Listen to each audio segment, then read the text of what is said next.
Hello and welcome to Tabi Yuriko's tutorial for Oxygen Not Included. In this video, I'll be showing a few tips that make starting a rocket in Spaced Out DLC much easier and less scary. Rockets might sound like something delicate and high-tech at first, but actually, rocket is one of the strongest and insensitive thing in this game. So here's tip number 1. Rockets are almost invulnerable to anything. They will never explode, break, overheat, or melt because they don't exchange temperature with the environment at all. This implies two things. First is that you can use any eligible material to construct the rocket modules and the platform, and they will all have the same performance and safety level. So it makes sense to use the worst or the most abundant materials you have, such as lead or even mercury. Unless the module explicitly requires steel, using steel is completely overkill and unnecessary. Second is that rockets are immune to meteors too, so you don't have to worry about setting up bunker doors, and could just leave the rocket exposed on the surface. The regular buildings can still be damaged by meteors, but setting up a basic rocket shouldn't really need too much buildings. The rocket can be entombed by meteors, and they will not work when entombed. But as long as you have duplicates to dig them out, they will resume their function. There are two little exceptions though. You should not build Trailblazer module with Mercury. While Mercury Trailblazers will stay intact initially, when you actually want to land a dupe with the module, the Trailblazer lander has to be ejected from the rocket to function. And as soon as it leaves the rocket, it will start exchanging heat with the environment, and the Trailblazer will melt. The duplicate inside will be silently deleted without a single notification, as if it never existed. The second exception is the Rover's module. It is an unmanned counterpart of Trailblazer, sending a robot to do some basic exploration on the surface. Some players would use the combo of one rover plus one Trailblazer, so they can deconstruct both landers and get 800 kilograms of material to build a rocket platform.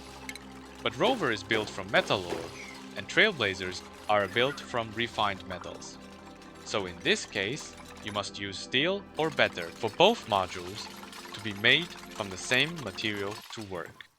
And before you actually launch a rocket to other planets, you might need to first set up a telescope to scout the stars. But the telescope needs line of sight to the space to function, and running back and forth between surface and your base could be a big deal already. Messing with meteors would give you even more headache. So here's the second tip. The telescope always have line of sight inside a rocket. The rocket can be in outer space, on the surface, or even deep in your base. You can even put it next to your mess hall, just for sake of using a telescope if you feel like. You'll just need to supply oxygen for the dupes and power for the telescope to function. This can be done easily by a manual generator inside the rocket interior or a compact discharger if you have Bionic's Booster DLC. You can also build a battery module, connect the module to a power grid on the exterior, and extract the power with a power outlet fitting inside. We were focusing on the rocket hardware so far, but dupes also need to survive in the rocket during the trip. Maybe we have a great base, but the rocket interior is small and can't really fit everything. So what should we try to bring with the rocket? This is what tip 3 is about, the rocket priority list. Just like humans, ensuring survival is the most important. This includes oxygen, food, fuel, and temperature. Dupes without oxygen will die in 2 minutes, and in about 3 cycles without food. Without enough fuel, the rocket won't make it back to safety and can get stranded in the space. Temperature is merely a passive requirement. Don't bring scorching or freezing thing onto the rocket, and they should be fine. But how much oxygen and food should you bring? This depends on the mission of the rocket, or how far and how long it needs to be away from the base. Each dupe needs 60 kilograms of oxygen and 1000 kilocalories of food per cycle. Multiply that by the number of cycles you plan to stay in space, and that will be the baseline amount to bring. I would bring maybe 20% more for a short trip and twice as much for a long trip, just in case something goes wrong. It would be very awkward if your rocket went to somewhere far away and had to go back before completing the mission, because some life support materials run out. On the other hand, if the rocket is only orbiting your base to do orbital research, you could be bolder on resource allocation, since they can land and get back to the base in a few seconds if anything goes wrong. For source of oxygen, I suggest oxalite or oxygen canisters with canister drainer. Algae with oxygen diffuser also work if you still have some to spare, but I would not recommend electrolyzers as they are too big for the little space in the rocket and cause more problems that you need to solve. For food, pickled meal is a great starter food. They are basically the same thing as raw meal lice, and they shouldn't really be cooked in your base. But they have significantly extended shelf life, and that is very useful on the rocket. Muck roots, which never spoils, are also fine if you have enough of them preserved. Later on, if you want to switch to food with better quality, you can bring berry sludge, pemmican, or grub fruit preserve, all of which has at least a quality of 3 and with long or infinite shelf life. Beyond survival, there are a few things to assure sanity of the dupes and yourselves: toilet, morale and stress management, and radiation protection. For toilets, even using an outhouse would be better than nothing. But the most popular choice would be to use a wall toilet because it occupies the least space and consumes less water than a lavatory. Generally, using building space to store water on the rocket is not really efficient. You could just snake the liquid pipes in the interior like this, and that would be enough water for a single dupe to use it over 300 times. For morale, we have rooms such as Great Hall, washroom, and barracks. It's possible to fit multiple rooms in the same rocket with a good design, but in case you can't fit them all, since the Great Hall has such a high morale bonus, it should be the first room to be prioritized, and barracks would be the first one to be abandoned. Even having no cards are fine. A soar back debuff on rocket is not really impactful. With such a small space, there's really no need of fast movement speed. I especially recommend using carpet tiles on a rocket. Not only they have good decor, gives a stress relieving buff, but a hidden advantage.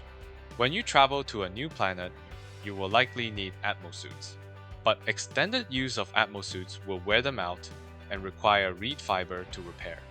It would be extremely embarrassing if you forget to bring not enough reed fiber or somehow launch the rocket before the dupes actually deliver.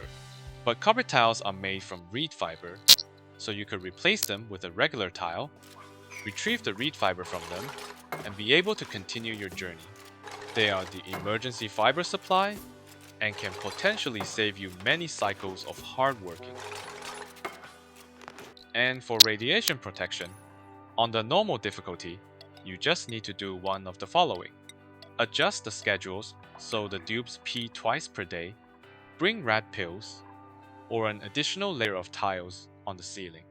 Even if you've done nothing at all, they might start radiation vomiting, but the vomit would help them expel more radiation. So while it would be quite unpleasant for the dupes, they wouldn't really die in a rocket due to radiation on normal difficulty. Now let's go back to the rocket itself. They not only have unrelenting modules, but also sloppy movement requirements. First is, they don't need fuel to land from orbit. If there's still fuel in the rocket when they land, 1 hex of fuel would be consumed. But if there is no fuel, they can land anyway by pressing land here on the platform. This means a rocket with max range of 6 can actually travel to a planet 7 hex away. Just remember to bring the return fuel. Second, they could land on or launch from liquids, such as the bottom of an ocean. Ladders, open doors, wires, pipes, and background buildings will also not block them, but any solid tiles, closed doors, or other buildings will.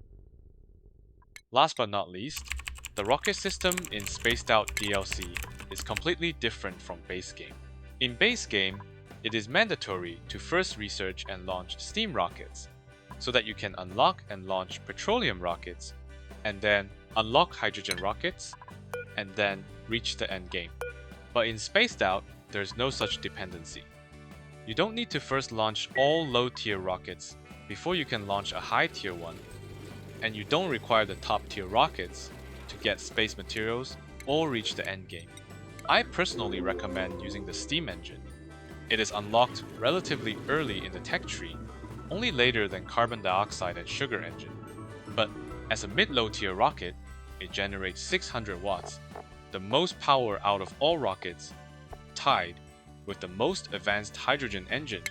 It also have excellent building height for how early it could be unlocked, and using steam as fuel, which is cheap.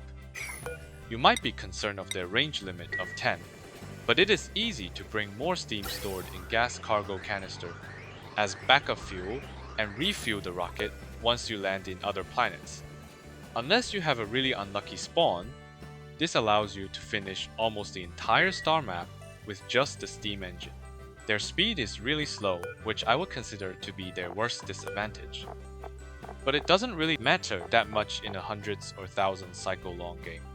If you want to go for the top tier rockets, such as the large petroleum, rad bolt, or hydrogen engines, it is totally fine.